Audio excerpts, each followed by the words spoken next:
এই ৫ই আগস্টের পরেও তো দুর্নীতির অব্যাহত রয়েছে। আমরা মনে করি না যে দুর্নীতি একটি জাদুর মতো হঠাৎ করে চলে যাবে। এটা আমাদের সমাজের রন্ধ্রে রন্ধ্রে এমনভাবে মিশে আছে যে এটা যাবেও ধীরে ধীরে। সেক্ষেত্রে আমাদের সবাইকেই সজাগ থাকতে হবে, সবাইকেই সচেতন থাকতে হবে। আমি বারবার একটা কথা বলি যে দুর্নীতি খারাপ, দুর্নীতি আমাদের করা উচিত না, এটা যদি বলি সবাই এর সাথে একমত হবেন।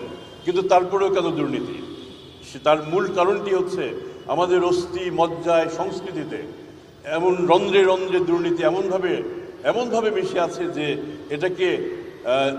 এটার অপনোদন অপসারণ অনেকটা কষ্টসাধ্য। সেজন্য দুর্নীতি রয়ে যাচ্ছে। কিন্তু আমরা যদি সবাই সচেতন থাকি, বিশেষ করে আমি বলবো তারুণ্যের কথা। আমি তো চাই তারুণ্যের আরেকটা জাগরণ, যেই তারুণ্য তখন বলবে আমরা দেশে পরিবর্তন এনেছি, আমরা দেশকে দুর্নীতিমুক্ত করব। আমি চাই তারুণ্যের সেই প্ল্যাটফর্ম থেকে সে দাবি আসবে। বিজলি কেবলসের স্কিন কোটেড ইনসুলেশন আগুন প্রতিরোধী। বিজলি কেবলস, নিরাপদ আজীবন। নিজেদের কিছু সীমাবদ্ধতা থাকলেও আমরা সবাই স্বীকার করি যে দুর্নীতি এই দেশকে বৈষম্যের দিকে নিয়ে গিয়েছে, দুর্নীতি অপশাসন টেনে এনেছে। আমরা যদি সুশাসন চাই, তো সবার আগে এখানেই আমাদের হাত দিতে হবে। শাসন কারা করেন? শাসক কারা? যারা গণপ্রতিনিধি, যারা নির্বাচিত হন, যারা সরকার গঠন করেন, যারা এমপি, যারা মন্ত্রী, এবং একালের কথা বলতে হবে যারা উপদেষ্টা, তারাই তো। এবং প্রশাসন। আমরা যদি নির্বাচনে সঠিক লোককে নির্বাচন করি, আমরা দুর্নীতিগ্রস্তকে নির্বাচিত করব, আমরা সন্ত্রাসীকে নির্বাচিত করব, আমরা চাঁদাবাজকে নির্বাচিত করব, তাহলে আমরা কেমন করে প্রত্যাশা করব দেশে সুশাসন আসবে?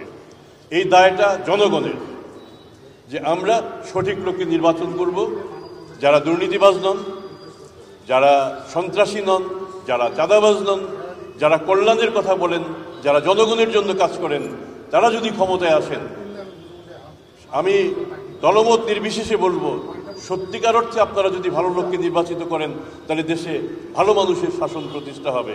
আর ভালো মানুষের শাসন যদি প্রতিষ্ঠা হয়, আমার মনে হয় দুর্নীতি দমন কমিশনের মতো এরকম কমিশনের দরকারই হবে না।